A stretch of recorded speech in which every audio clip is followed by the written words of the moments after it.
Hi, my name is Jennifer Johnson. I'm a curator at the National Archives Museum, and I'm standing outside the Lawrence F. O'Brien Gallery. We're about to go on a walk through Making Their Mark, Stories Through Signatures, which is open through January 5th, 2015. Making Their Mark, Stories Through Signatures features original signatures from the National Archives' extensive nationwide holdings. They illustrate the many ways people have placed their signature on history, from developing a signature style to signing groundbreaking policy into law. The stories in these records of famous and infamous, known and unknown individuals are all part of our nation's history, all making their marks on the American narrative. Each story in the exhibit illustrates the many ways people have left their mark on history or popular culture. Signatures illustrate the power of original records and the important role the National Archives has in preserving our nation's history. Nearly half of the items in the exhibit come from our presidential libraries and our field offices nationwide. This is truly a one NARA exhibit. There are 7 themes to the exhibit that cover all range of topics. I am standing in the signature style section, which has artifacts and clothing that came from our presidential libraries and field offices.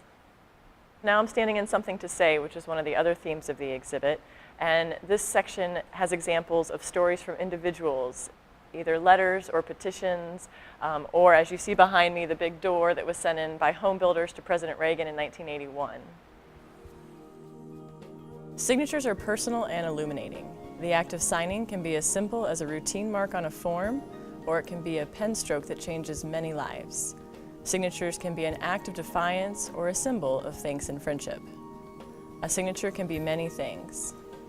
From John Hancock's distinct swirling signature to legislation allowing the auto pen to authenticate a law or document, technology has changed how we sign.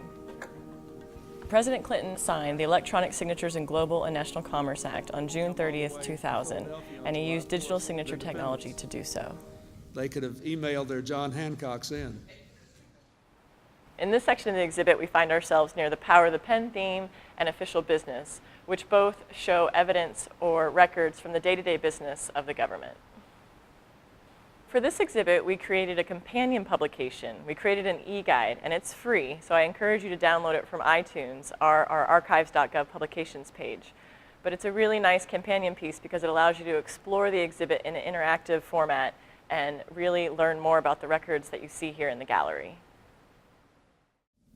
Presidents often use several pens to sign important legislation, and these 50 pens were used by President Kennedy or President Johnson to sign bills passed between 1961 and 1965. After the New York Giants won their 4th Super Bowl in 2012, the team and coaches presented this autographed football to President Obama. The LA Lakers signed this shirt and presented it to President Reagan in 1988, and it is signed by team members including Magic Johnson and Kareem Abdul-Jabbar. In 1974, Johnny Cash wrote to President Ford expressing his support for 2 of his recent controversial decisions. He had just issued an unconditional pardon of Richard Nixon and also introduced an amnesty program for Vietnam War draft resistors. Michael Jackson, the king of pop, patented this shoe so he could perform his gravity-defying dance moves on stage. A signature can be many things. Beyond written signatures, there are examples of signature style, such as President Franklin Delano Roosevelt's cigarette holder. These boots are a signature item.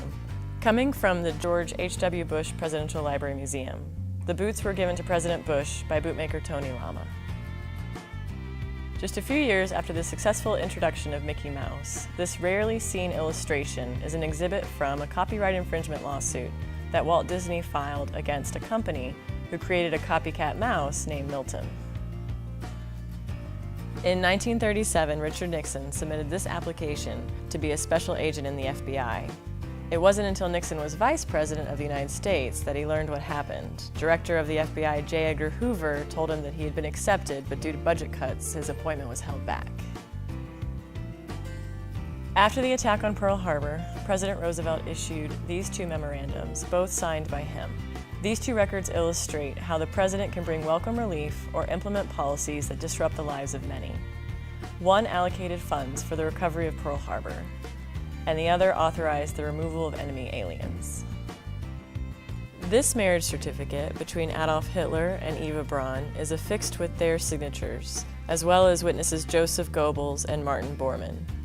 Accompanying it is the U.S. Army's English translation. Famous Hollywood director John Huston created a documentary for the U.S. Army during World War II called Let There Be Light, which focused on returning veterans and educated the public on what is known today as PTSD, or post-traumatic stress disorder. I'm now standing in the final theme of the exhibit, called From Quills to Pixels, and here we explore how technology has changed how we sign things. In fact, behind me is an AutoPin Interactive that allows visitors to take home with them a John Hancock signature. Making their mark, Stories Through Signatures draws from the billions of government records at the National Archives to showcase a unique collection of signatures and tell the fascinating stories behind them.